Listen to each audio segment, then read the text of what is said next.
So we got her running.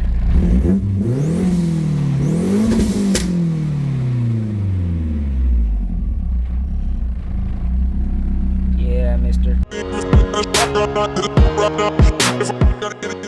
What's going on, YouTube world? So today we're doing fuel pump things. I don't want to drop the tank. We don't have time for that.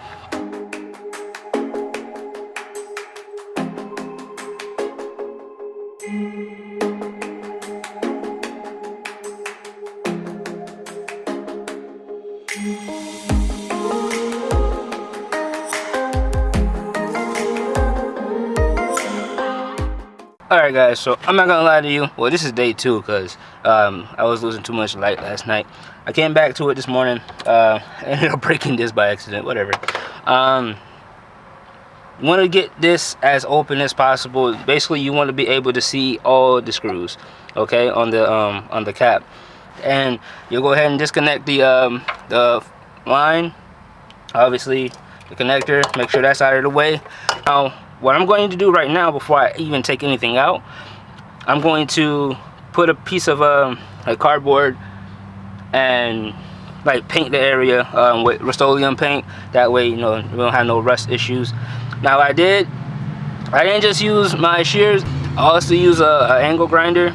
Now, like I said, do these things at your own risk, but you just have to be very cautious how you're doing it. And I just went ahead and did it because it was a lot faster. So much faster, and it made the area a lot cleaner, as you can see. But at your own risk, okay? I'm not recommending it at all. So you got a cardboard. I'm gonna cut it down to size, and I got, you know, regular Rust-Oleum gloss black paint. And you can just simply just slide that thing in there.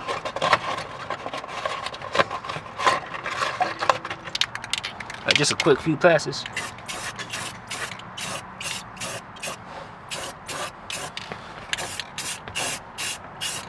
Alright, so this has dried pretty decent. So we're going to go ahead and take the cardboard out. That's out to the side. And we're going to go ahead and remove these screws. That way we can have access to the actual cap. Pop that off. And we can pull out the sending unit.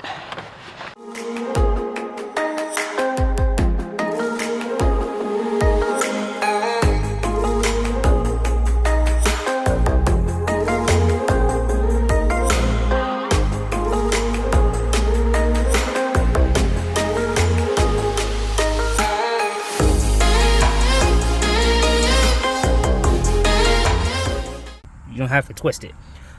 Basically, you pry it up, like it's just compressed down. It's like compressed in, whatever. So you can just get a flat head and find a wedge and keep prying at it all around until you pop it up, and voila.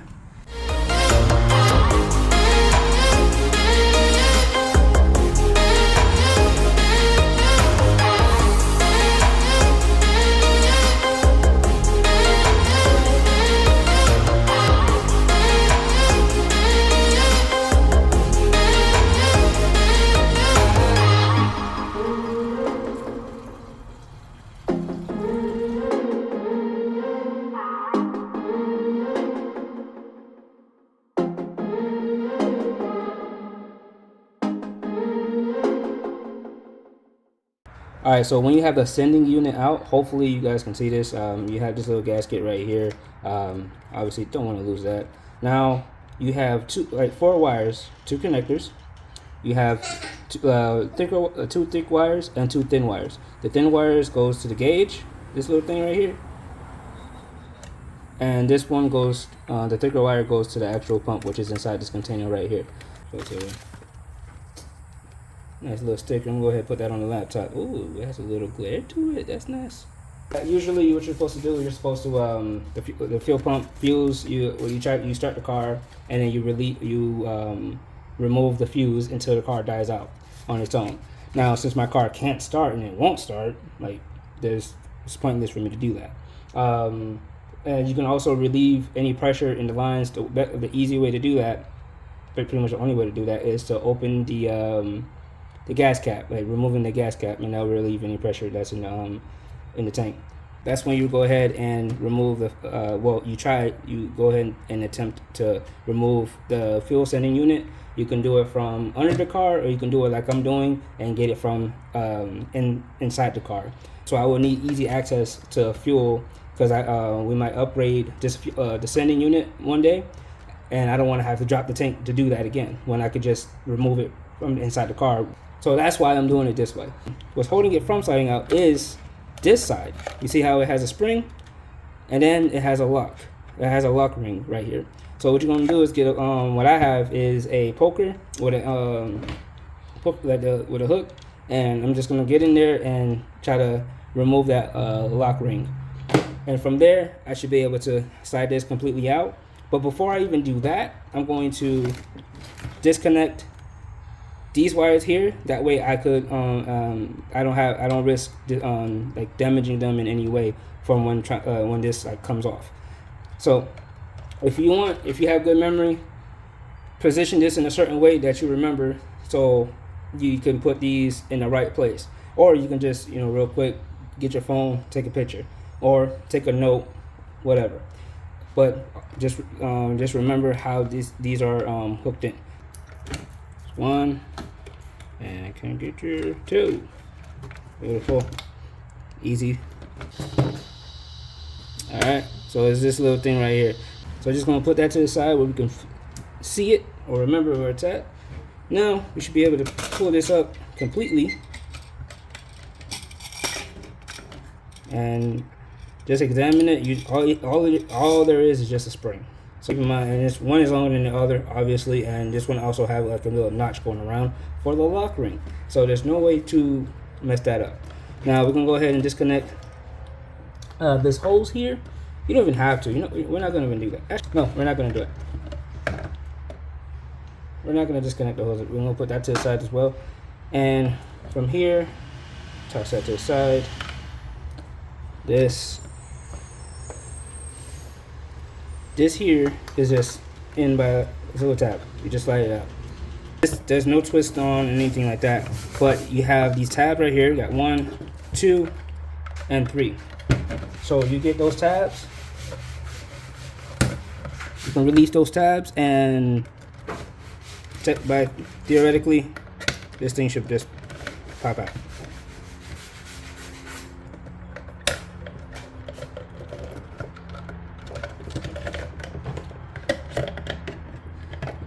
Like that, and it does. The only thing that it's connected to is this line right here. There's these two lines. So this is your fuel regulator. If anybody's talking about like you having an issue and it becomes your fuel regulator, it's actually in the tank itself. Most cars is in the engine bay. This one in the tank. So there's these tabs right here. The same tabs.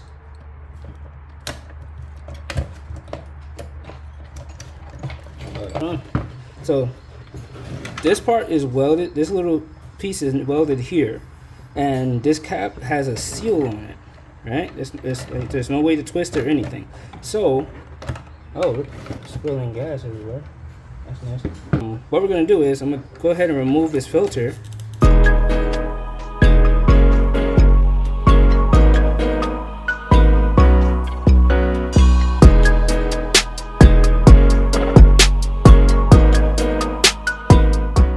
So that's what it is, guys. You get it from the bottom. You know what? Before I actually touch, because it's gonna be hard not to touch the filter itself. See, I already touched it. I'm gonna put it to the side. I'm gonna go ahead and get some gloves, because I don't want it to be dirty. All right, so I got some gloves on, because like I said, just in case I touch this, I don't want to get it dirty, because it's gonna defeat the purpose. I'm gonna go ahead and pop this off. And this should just pull off. I just want to see it, because we don't need it, so I just want to see it. Alright, see how it's all dinky at this bottom? I don't think that has anything to do with the performance of it, but you can kind of tell it's pretty worn. It's like worn out.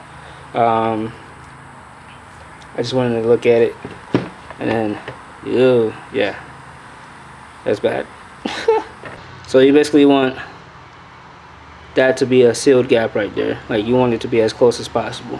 Alright, this part is supposed to sit in here, so we're gonna go ahead and slide it in and line it up with that, and it pops in. Apparently I still got some gas, so let's keep trying to do this.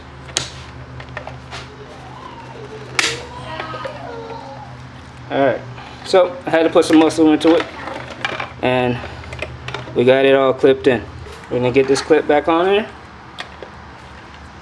You remember, that's exactly how it goes on, like that. First part in, second part in. So we're locked in, guys. Now from there, I'm gonna go ahead and wiggle its way in. Just line up the tabs. There's 3 tabs, remember that? Oh, okay, get that back one in. There you go. And just get it until it all clips in, and boom, that's it. The fuel pump is already in. Now we can go ahead and get the old wire. You want to hear that click? You don't hear that click, you're gonna break some shit. Alright, so we got it all together. Before I put everything together, I'm gonna go ahead and let's see if we can get this car started. Alright. Alright guys, as you can hear, she is running. I had an issue with a fuse and I was able to take care of that. I'm gonna put her on the hold for a while because she has a gas leak. I think it's coming from this part right here. So yeah, can't drive her until that's fixed, obviously, because this was the point of driving a car that's leaking gas. If you're all wondering how I cover the tank up, I use the access door, an 8-inch that I got from Amazon with self-tapper screws. Well, there's this one. Now, I don't remember it being, like, I don't remember a fuse being there. I could be wrong, because I don't remember removing anything. Because the fuel pump fuse here, I replaced it with a 20. This is a 15. So I'm not sure what happened there. I probably did something that I just don't remember. But for some reason, not even for some reason, but that particular fuse was, you know, keeping my car from starting or doing, like, you know, it just says crank but no start. And then I'll get code for the purge valve here, for the EBC, and then for the wastegate, and the car just wouldn't start. Also for the math as well. So apparently that fuse controls a lot of things in this car, and the car is not going to start. So a few things you can check if your car is cranking but not starting. You can check that fuse right there,